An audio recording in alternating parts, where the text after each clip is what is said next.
Ini Kurt. Sebenarnya Kurt sudah mati 22 tahun yang lalu. Sudah bisa diduga Kurt adalah seekor kuda klona dan kuda liar pertama yang berhasil direproduksi lewat proses klona. Ini benar-benar hebat. Kurt bukan hanya eksperimen. Peneliti kini bisa membuat klona dari satwa yang terancam punah untuk memperlambat hilangnya keanekaragaman hayati. Bahkan untuk memperbaiki seluruh ekosistem. Satu kata saja, wow. Tentu kami ingin selamatkan sebanyak mungkin spesies. Tapi bagaimana caranya? Dan seberapa realistis upaya itu? Selamat datang di dunia tempat klona dibuat. Dunianya bank genetika dan penghidupan kembali spesies yang sudah mati.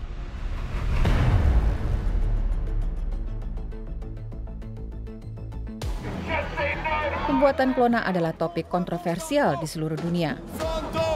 Memang benar, ada kekhawatiran manusia akan bertindak seolah Tuhan atau membuat klona dari spesies-spesies tertentu yang menyebabkan punahnya spesies lain.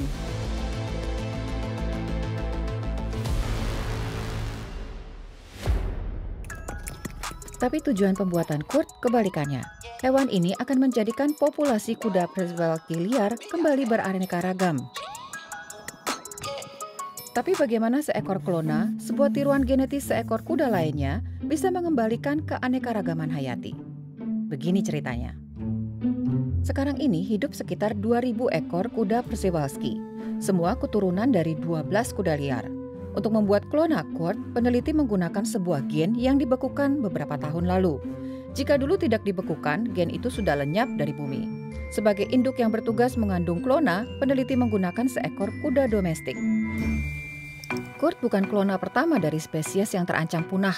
Sebuah spesies yang sudah punah juga pernah dicoba dibuat klonanya, tapi tidak berhasil. Klona kambing gunung jenis Pyrenean Ibex dibuat 3 tahun setelah spesies itu punah, yaitu dengan sampel bulu yang dibekukan. Kemudian 200 kambing domestik dibuahi dengan benih itu, tapi hanya 7 yang bunting. Salah satunya bahkan sampai melahirkan, tetapi bayi kambing mati hanya beberapa menit setelah lahir. Tidak sampai 1% dari klona binatang liar berhasil hidup. Di samping itu, kurangnya penelitian dan sulitnya mendapat binatang liar membuat proses sangat sulit. Kurt tampaknya sehat. Harapan sangat besar bahwa kuda ini akan jadi klona pertama yang mendukung keanekaragaman dalam sebuah populasi.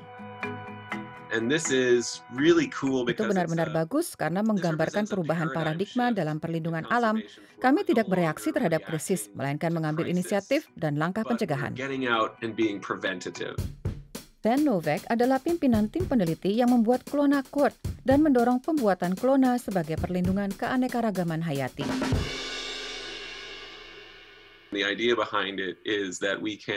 Idenya kami menggunakan klona di berbagai bidang untuk menunjang spesies yang terancam punah, baik lewat penambahan populasi atau menjaga keanekaragaman genetika secara strategis. Tapi itu tidak mudah, konsekuensinya keragaman gen jadi sangat terbatas. Metode yang digunakan adalah menjaga ketahanan gen yang pasti punah jika tidak ada upaya yang berjalan. Dengan cara ini, lungkang gen tetap terjamin. Itu bisa membuat populasi lebih kuat menghadapi dampak inses dan penyakit dan bahkan membantu mereka menyesuaikan diri dengan perubahan iklim. Hilangnya keanekaragaman hayati adalah ancaman eksistensial bagi kita. Itu risiko ancaman bagi hewan penyerbuk serta sumber bahan baku alamiah seperti makanan dan air. Negara-negara miskin adalah yang paling terancam. Jumlah ragam spesies berkurang drastis. Sejak tahun 1970-an jumlahnya berkurang sekitar 60%. Sekarang mungkin setiap harinya kita kehilangan 150 spesies. Peneliti dari seluruh dunia semakin prihatin dan mengumpulkan serta melestarikan gen yang mereka temukan di laboratorium, kebun binatang, dan bank gen.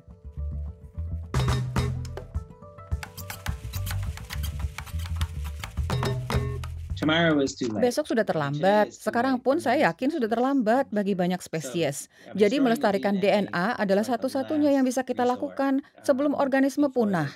Setidaknya kita punya warisannya. Ted Lewis adalah pendiri Bank Gen Frozen Ark. Asosiasi itu dioperasikan Universitas, Museum, dan Kebun Binatang. Sejauh ini konsorsium sudah mengumpulkan lebih dari 49.000 sampel. Ketika eksperimen klona di dunia barat sedang sangat marak, terutama di Amerika Serikat, pemerintah berbagai negara juga menambah koleksi DNA mereka.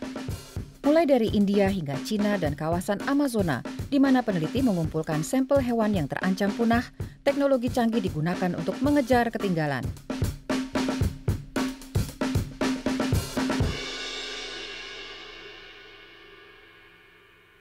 Jadi kita punya informasinya, itu sudah sangat menolong. Walaupun hanya satu spesies yang tertolong, upaya ini sudah sangat bermanfaat. Pembuatan klona hanya sebagian dari proses reproduksi di mana manusia juga berperan, termasuk dalam reproduksi antara lain pembuatan in vitro dan gene editing atau penyuntingan genom. Lebih dari 1.000 kebun binatang dan institut penelitian di seluruh dunia mengupayakan reproduksi binatang liar. Di dalamnya tercakup 4 proyek yang secara khusus mengusahakan klona bagi perlindungan alam. Upaya untuk menjaga keanekaragaman gen sedang berjalan, dan klona bisa menyelamatkan beberapa jenis spesies. Tapi mengingat biaya dan dampak jangka panjangnya yang belum jelas, lebih baik jika upaya difokuskan pada perlindungan keanekaragaman hayati yang masih ada. Demikian pendapat pakar lain. Apakah kita nantinya bisa menciptakan kembali spesies yang sudah terlanjur punah? Pertanyaan seperti ini jadi dorongan bagi teknologi, karena di masa depan pun pertanyaan itu akan tetap ada.